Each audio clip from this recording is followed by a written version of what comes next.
सरल साहित्य संसदर सदस्यगणों, कभी वो लेखकगणों, सम्मान्य अतिथिगणों, भाई भोनी माने समस्त को नमस्कार. आदिकवि सरलादासन का सहतमो जन्म वार्षिकी पालन अवसर पर अपना मानंके गहनरे उपस्थिति होए आनंदित.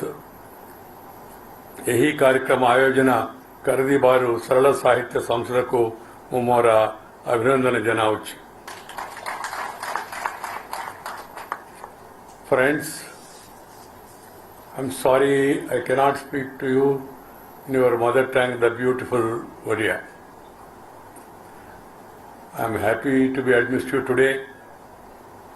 The intellectuals of the two premier cities of Odisha, Bhubaneswar and Cuttack, and join the celebrations of the 600th birth anniversary of Adikavi Sri Saraladaji.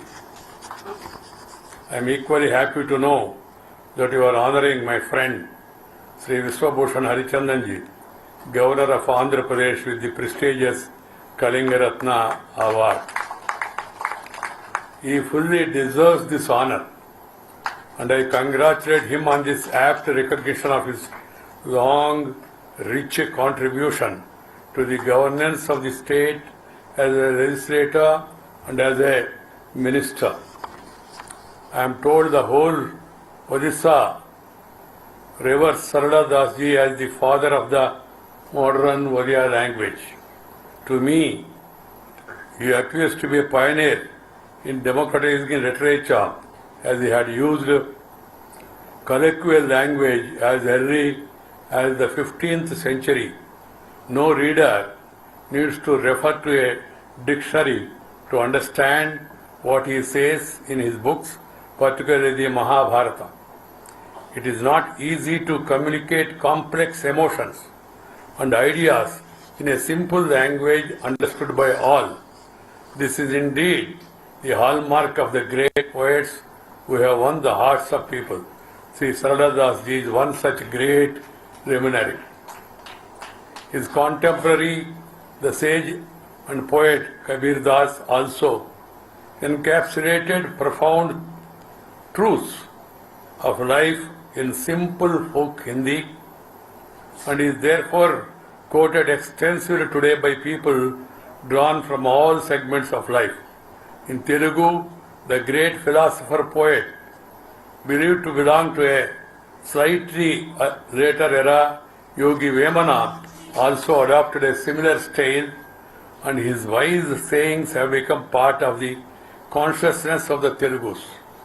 I am drawing these parallels here to drive home the point that the greatest of poets in any language have this extraordinary ability to communicate in a simple style and leave a lasting impression on a wide cross-sections of readers.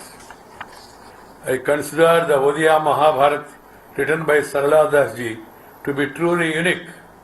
Vyasa's Mahabharata has been translated by many Indian authors, but Sarala Dasji rendering recreates the immortal epic in a style and diction that has endured to the entire Odia-speaking population.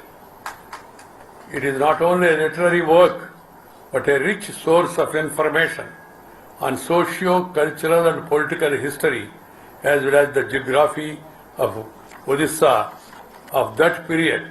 Undoubtedly, most of us consider Sarala Dasji as Adikavi, the first poet of Odisha, but he can also be described as Aditihasika, the first historian, Adi Varglover, the first geographer, and the first sociologist.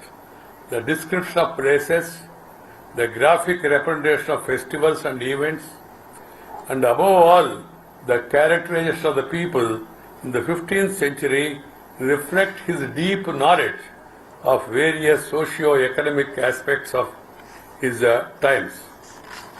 Sri Sarala Dasji was a great poet with a remarkable vision. He was a true Muni or a sage writer. He introduces himself as a farmer by birth Janme Krushikari, and admits with great humility of his ignorance of how a Dharma Granth or a scripture like Mahabharata is to be written. Na jane Shastra Vidhi. But his composition was not one of novice. It is indeed a masterpiece written in a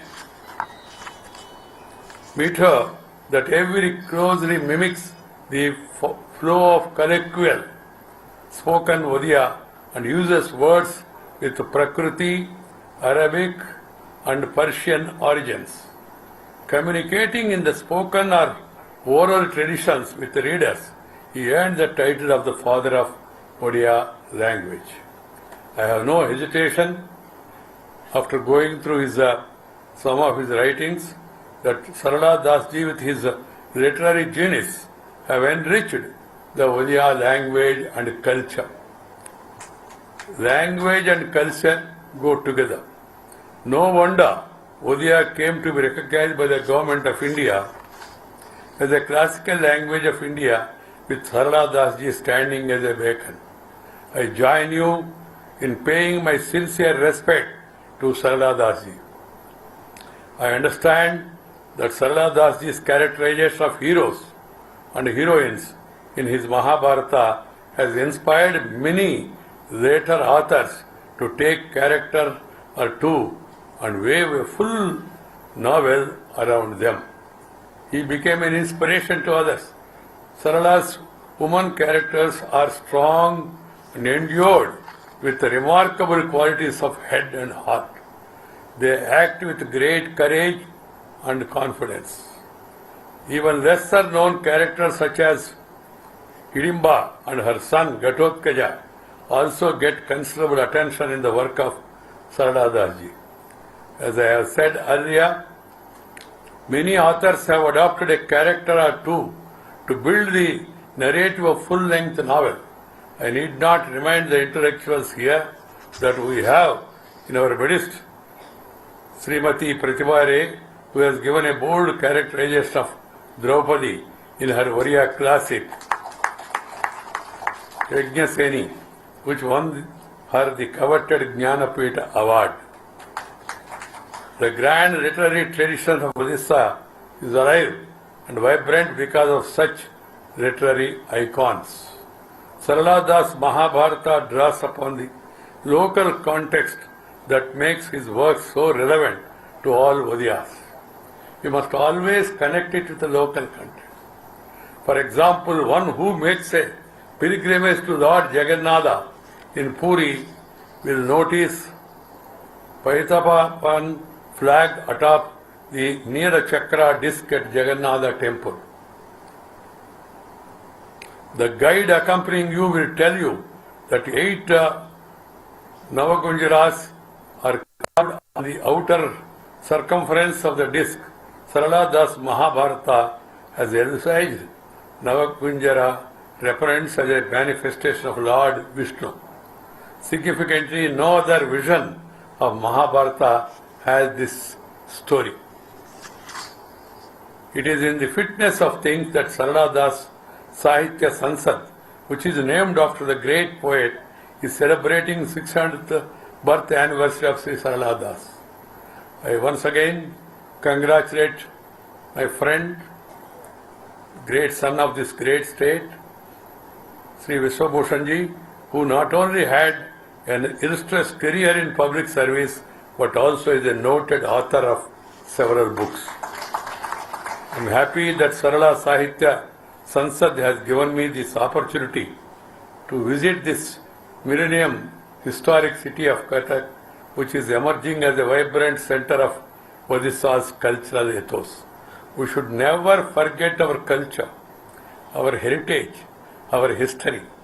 The writers, the poets, and the historians from time to time, they should really recall the greatness of the culture and heritage and pass it on to the new generation, because we must always feel proud of our culture.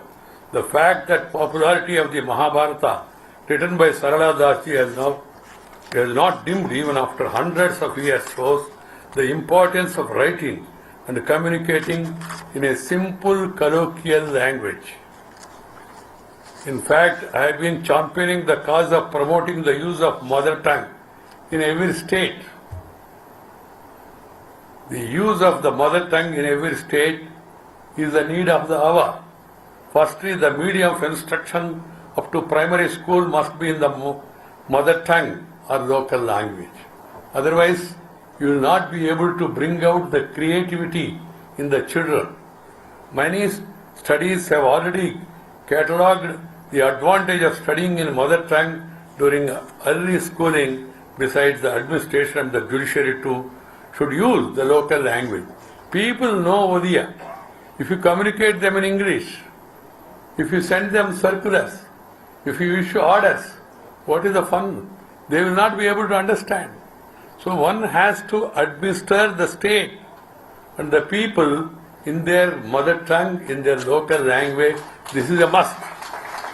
Secondly, even our education, not only primary but also higher education also should be slowly taught in our mother tongue so that the original ideas of the children they will enrich.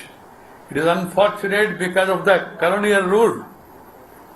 We are taught to learn English and think English is great.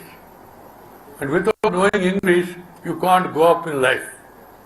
One boy asked me, "Sir, you are saying mother tongue is good, but if you read in mother tongue and study in mother tongue, how do you go up?"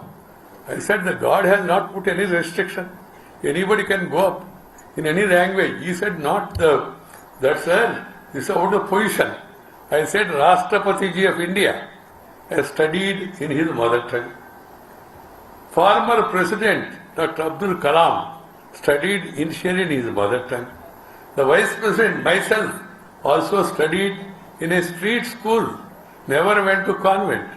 Even the popular Prime Minister, Sri Narendra Bhai Modi, has not seen the convent, but still he became the Prime Minister of one of the most powerful, vibrant democracies in the world. So let us not have that illusion. Yes, learning English is useful at a later stage.